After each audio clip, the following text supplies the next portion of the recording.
and had killed one person in Texas, in the entire United States, and the media was acting like it was the end of the world. But not just media, government was coming in and doing this.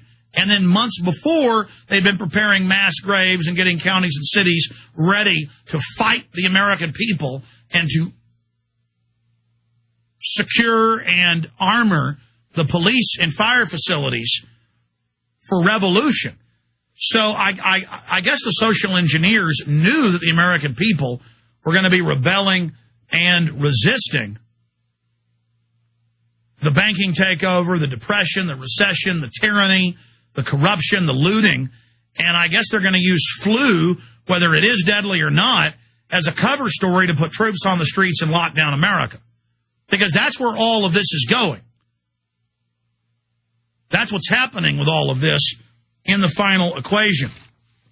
So it is confirmed they have mass graves all over the United States. It is confirmed in the Denver Post and Rocky Mountain News that they have mass graves and incinerators ready. That's mainstream news, linked up on Infowars.com. You want to find one place to easily find it. Or I can give you here. I can give you the exact headline here. State of Colorado issues executive order asserting its authority to bury victims in mass graves and or cremate bodies under emergency situations. Rocky Mountain News. The state of Colorado could seize antibiotics, cremate disease-ridden corpses, and under extreme circumstances dig mass graves under executive orders in the event of a bioterrorist attack. So they are implementing all of this. And here's AFP getting the mass graves ready. There's that headline. This is in today's news. I mean, what do you say to all of this? And then look at this. Swine flu tally halted as school year fears loom. Officials stop counting cases, focus on possible mutation of new virus, MSNBC. I mean, this thing has killed maybe a few thousand people worldwide. Again, why are they acting like it's the end of the world? What do they know that we don't know? Why were they gearing up before it even appeared on the scene? Why did it come out of nowhere in Mexico on the wrong side of the planet for a flu pandemic to break out in the wrong time of the year? Why is it clearly a manufactured virus? Why is it more made of that? Why isn't it killing a lot of people compared to regular flus, but they're acting like it's the end of the world? Because if they're going to move with some other bioweapon release, or if they know this is going to mutate, or they're going to release some other variant that they know is going to mutate, they need to get all their ducks in a row, and they know that's something they can't do secretly because this is such a widespread movement that makes D-Day look tiny, and so they need to go ahead and fearmonger for an earlier strain as their cover to get all this in place. Or they're just fear-mongering to sell a bunch of vaccines and federalize and globalize everything as the United States and hundreds of other countries admittedly take their orders on how to respond to this from the United Nations. That's why I'm taking phone calls in the next segment and throughout the entire next hour to get your take, your perspective, your view on what you think is going on here and to bring up your points because there are so many. All I know is this is coming out of nowhere. They have been gearing up for this. There is no reason for them to be acting like this with this flu that, according to the CDC, has killed a maximum of 197 people when they stopped counting in the United States. And then you go look at those cases. Most of those, it says, were possible. And then you go track them back. They'll say, we were wrong. They died of other causes or of a stroke or of another flu. But regardless, what's going to happen when 37,000 people die in the fall and winter during the regular flu season that do every year? If they can get the American people ready to take forced inoculations and lay down all their liberties and freedoms for nothing, for just a couple dead people, what's going to happen when the regular flu hits? Now, that's the next huge issue. And if you haven't heard this, you've been hiding under a rock. Because of time constraints, I'm not going to play Good Morning America and CNN and Fox and Friends and all these programs that we've played the clips here in the last 3 months.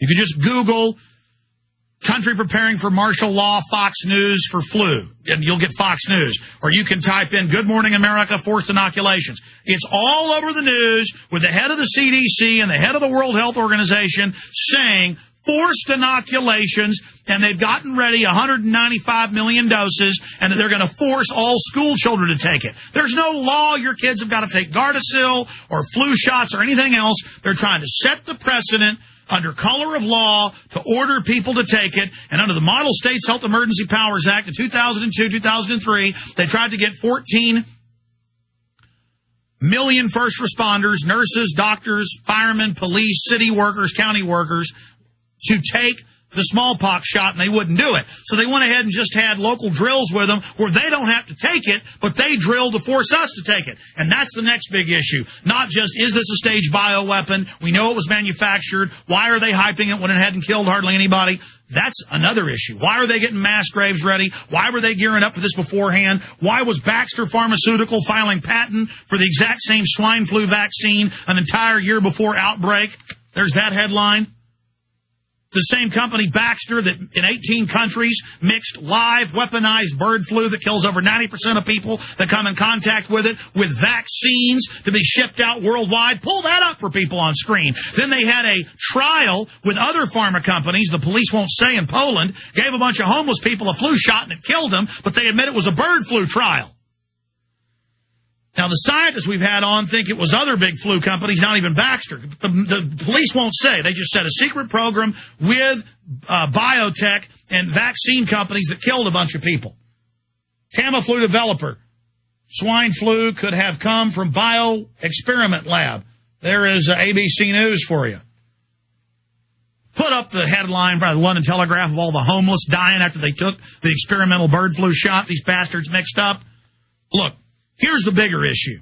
Not just who set it up, it's clearly engineered. Why were they getting ready secretly before this stuff showed up in April? Why did they hype it as if it was the end of the world over just a few deaths of kids on ventilators and old people on ventilators? First two people that killed in Texas were on ventilators. They had compromised immune systems. That's not the issue. And folks, I know I'm upset about this, and that's seen as abnormal. You're only supposed to get upset about football games and stuff. But I got 3 children and a wife and family I love, and I'm sick of this crap. And I know that they forcibly inoculated troops in 1918, and mainstream media admits that's where the deadly swine flu that killed 40 million came. The Spanish flu came from in 1918. And then in 1976, they forcibly injected troops at a U.S. military base that died. Then it spread. They forcibly inoculated a bunch of our citizens, and then it killed them. That's 60 Minutes, not me reporting that. We'll come back and talk about the forced inoculation. Are you going to take the shots? The New World Order beast is genetically modifying your food, mixing vegetables with animals, and now experimenting with viruses. Without a long-term food solution, you will have just 2 options: starve, or surrender. All canned food supplies will eventually run out. What then? Grow your own healthy food and feed your family forever. SurvivalistSeeds.com is now the nation's largest bulk heirloom seed company. And it's owned by a real patriot, Big John Lipscomb. You can now have an infinite amount of healthy vegetables like a watermelon, a bundle of carrots, or tomatoes for a little more than a penny each. SurvivalistSeeds.com. And now you can go into business with Big John at SurvivalistSeeds.com by becoming an affiliate. See his link at SurvivalistSeeds.com.